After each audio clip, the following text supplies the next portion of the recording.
Situation assez difficile aujourd'hui, une situation inqualifiable. Nous devrions discuter d'une question d'intérêt national, la sécurité ou l'insécurité dans le Kivu. J'ai posé la question orale avec débat au vice-premier ministre, ministre de la Défense. La question a été posée le 18. On m'a répondu le 24 que le ministre était convoqué le jeudi ou le mercredi 30 pour venir répondre à la question. Les députés se sont préparés. Moi-même, je me suis préparé. Et toute la population congolaise attendait ces jours-ci.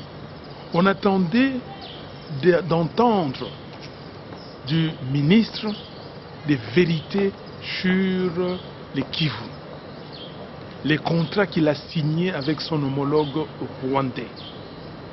Et les contrats, quand je dis les contrats, l'accord qu'il a signé avec son homologue rwandais.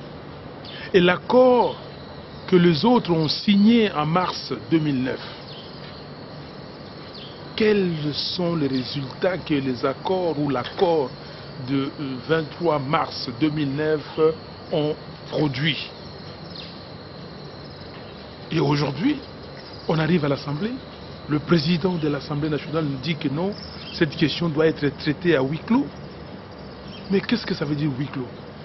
Huis clos pour ce genre de questions? Et la population, son droit à l'information. On ne devrait pas parler de la stratégie militaire. Ça ne nous intéresse pas. Ça, ce n'est pas à nous. Mais on devait parler des choses qui se passent aujourd'hui au Kivu. Quand les Nations Unies nous disent qu'ils ont appréhendé 11 éléments, 11 militaires formés au Rwanda et qui ont été déversés sur le territoire congolais pour combattre contre nos forces armées, et c'est mis sur la place publique, qu'est-ce qu'il y a encore de secret? Quand l'on sait que le Rwanda participe à cette guerre-là, quand on sait que depuis 20 ans, on nous a imposé une guerre, et les autorités de la nation ne veulent pas qu'on en parle. Non, je dis simplement que je ne pouvais pas cautionner ces mascarades.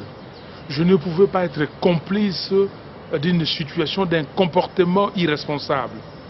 Et moi-même, avec les autres membres de notre groupe parlementaire, nous avons décidé qu'il n'était nullement question que je vienne poser sur la tribune là à huis clos cette question au vice-premier ministre.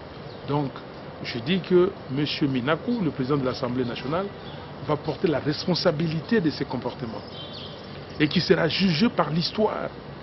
Il sera jugé par les générations futures. Parce que ce que nous faisons là, c'est pour sauver l'intégrité de notre pays.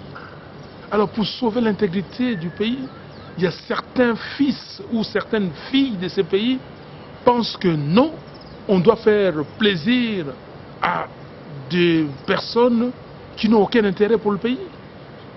Donc voilà pourquoi nous sommes sortis et nous disons que le peuple congolais est témoin de ce qui vient de se passer.